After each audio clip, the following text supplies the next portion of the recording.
So Donald Trump అధ్యక్ష పదవి చేపట్టిన తర్వాత కీలక పరిణామాలు అయితే చోటు చేసుకుంటాయని చెప్పొచ్చు. అలాంటిదైనా సుంకాలకు సంబంధించి వీసాకి సంబంధించి ఎన్నో రూల్స్ అండ్ రెస్ట్రిక్షన్స్ అయితే పెట్టారు. అంటే వీసాలు చూసుకుంటే గనక ఒకవేళ యూనివర్సిటీ క్లాసెస్ అటెండ్ అవ్వకపోతే వీసాలు రద్దు చేస్తామని, అండ్ అలాగే సుంకాలకు సంబంధించి మొన్నటి వరకు 25% ఉన్న సుంకాలని ఏకంగా 50% చేస్తారంటూ కూడా ఆయన కొన్ని కీలకమైన వ్యాఖ్యలు అయితే చేశారు.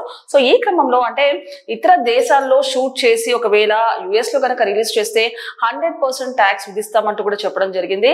అండ్ అలాగే సుంకం చూసుకుంటే కనుక మొన్నటి వరకు 25% ఉన్న ట్యాక్స్ ని రష్యా నుంచి చమురు కొనుగోలు చేసిన విషయంలో ఏకంగా 50% పెంచుతూ అయితే డొనాల్డ్ ట్రంప్ కొన్ని కీలకమైన డెసిషన్స్ అయితే తీసుకున్నారని చెప్పొచ్చు. సో ఈ క్రమంలోనే వీడేంటంట్రా బాబు అంటూ కూడా భారతీయులు తమ తలలు పట్టుకునే పరిస్థితి అయితే ఏర్పడిందని చెప్పొచ్చు. అంటే ఏవైతే డొనాల్డ్ ట్రంప్ తీసుకున్నారో డెసిషన్స్, ఆ డెసిషన్ కి ఈవెన్ యుఎస్ ఇక్కడ వాళ్ళే కాదు, భారతదేశం వాళ్ళే కాదు, ఏకంగా విదేశీయులు యుఎస్ వాళ్ళు కూడా యాంటీగా ఉన్నారని చెప్పొచ్చు. సో అంటే ఐటీకి సంబంధించి ఫస్ట్ ప్రిఫరెన్స్ అమెరికాకి ఇవ్వాలి, భారత్ కి ఇవ్వద్దు అంటూ కూడా చెప్పడం జరిగింది. అండ్ అలాగే నాసాకి సంబంధించి కూడా పరిమితమైన వాళ్ళు పనిచేస్తున్నారే, సో ఈ నేపథ్యంలో వాళ్ళని తీసేయాలంటూ కూడా చెప్పడం జరిగింది. సో సుమారు 3000 మంది వరకు అయితే ఎవరైతే ఉన్నారో జాబ్ చేస్తున్నారో నాసాలో వాళ్ళు కూడా ఒకేసారిగా రిజైన్ చేశారని చెప్పొచ్చు. సో ఈ నేపథ్యంలో ట్రంప్ తీసుకున్న డెసిషన్స్ వెనకాల కూడా ఒక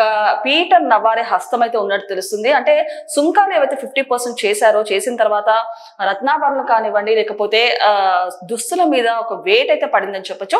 అలాంటిది సుంకాలు పెంచడానికి వెనకాల పీటర్ నవారే హస్తం ఉందంటూ కూడా వార్తలు అయితే వినిపించాయి. అంటే పీటర్ నవారే చూసుకుంటే కనుక అమెరికాలో వాణిజ్య సలహాదారుడుగా ట్రంప్ అయితే ఎన్నుకున్నారని చెప్పొచ్చు. అలాంటిది ఆయన ఏకంగా అంటే ఆయనకి ఇచ్చే డెసిషన్స్ కాకుండా కూడా ప్రతి దానికి కూడా ఒక రైట్ హ్యాండ్ గా వివరించాలని చెప్పొచ్చు డొనాల్డ్ ట్రంప్ కి.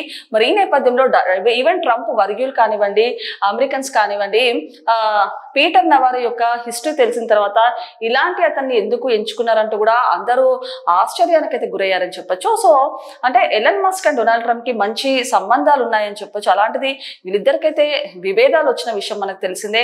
అంటే సో ఎన్నికలప్పుడు ఎలన్ మస్క్ చూసుకుంటే గనక డొనాల్డ్ ట్రంప్ కి ఎంతో సపోర్ట్ చేశారని చెప్పొచ్చు. అలాంటిది వీళ్ళ మధ్య విభేదాలు అయితే ఎక్కువయ్యాయి. దీనికి రీజన్ కూడా పీటర్ నవారే అంటూ చెప్తున్నారు. సో అంటే ఎలన్ మస్క్ డైరెక్ట్ గానే చాలా సార్లు వేదిక మీద పీటర్ నవారే పేరు తీసి కూడా మాట్లాడారని చెప్పొచ్చు. అంటే ఏది ఏమైనా ఎంతమంది వర్గీయులు వ్యతిరేకించినా, ఎంతమంది చెప్పినా కూడా డొనాల్డ్ ట్రంప్ పీటర్ నవారేని వెనకాల వేసుకొని రావడము, ఆయన సపోర్ట్ తీసుకోవడం అయితే మానట్లేదని చెప్పొచ్చు. ఈ నేపథ్యంలో ఎలన్ మస్క్ కూడా డోస్ అనే పదవి నుంచి అయితే తప్పుకున్నారని చెప్పొచ్చు.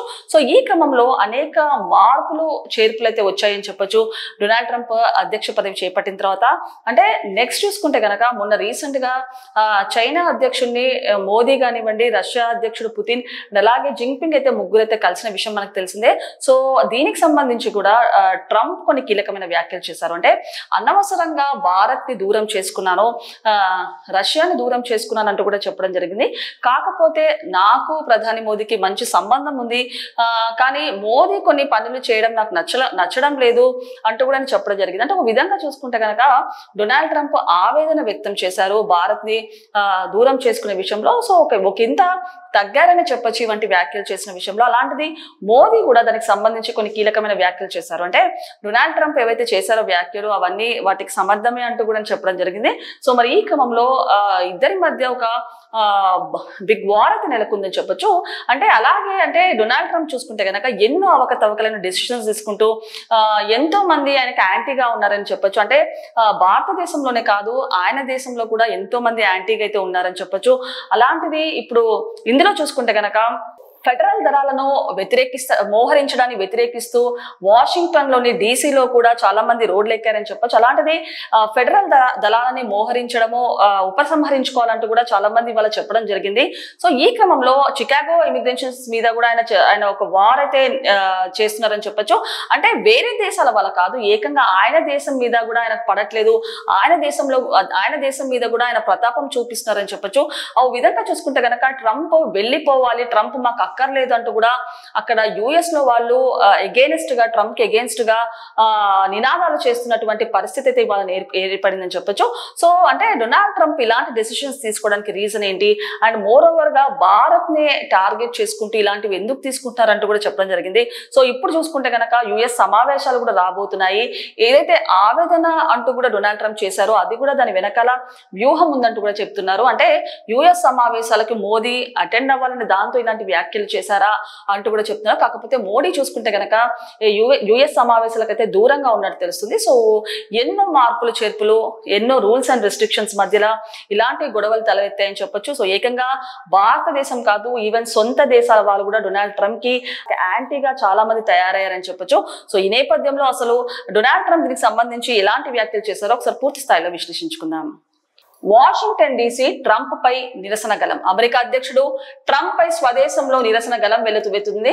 దేశ రాజధాని నగర వీధుల్లో ఫెడరల్ దళాలను మోహరించడాన్ని వ్యతిరేకిస్తూ శనివారం వాషింగ్టన్ డీసీలో. సో నెక్స్ట్ చూసుకుంటే కనుక అమెరికా అధ్యక్షుడు ట్రంప్ పై స్వదేశంలో నిరసన గలం వెల్లువెత్తుతుంది. సో దేశ రాజధాని నగర వీధుల్లో ఫెడరల్ దళాలను మోహరించడాన్ని వ్యతిరేకిస్తూ శనివారం వాషింగ్టన్ డీసీలో అనేక మంది రోడ్డెక్కారు. సో తక్షణమే నేషనల్ గార్డుల మోహరింపును ఉపసంహరించుకోవాలని డిమాండ్ చేశారు. నగరంలో నేరాలు పెచ్చుమీరుతున్నాయంటూ గత నెలలో ట్రంప్ వాషింగ్టన్ డీసీలో ఫెడరల్ దళాలను మోహరించారు.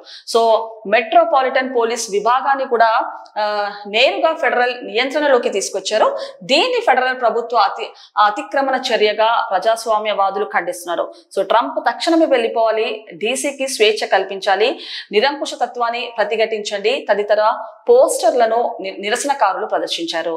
అలాంటిది ఇప్పుడు చూసుకుంటే గనక ఫెడరల్ దళాలను మోహరించిన దాన్ని వ్యతిరేకిస్తూ వాషింగ్టన్ డీసీలో అయితే చాలా మంది ప్రజలు రోడ్డెక్కారని చెప్పొచ్చు. సో ఏదైతే ఫెడరల్ దళాలని వ్యతిరేకిస్తున్నారు, మోహరించారో దాన్ని ఉపసంహరించుకోవాలంటూ కూడా వాళ్ళు డిమాండ్ చేయడం జరిగింది. ఇలా ఎన్నో డెసిషన్స్ అయితే డొనాల్డ్ ట్రంప్ కి తలపట్టుకున్నాయని చెప్పొచ్చు.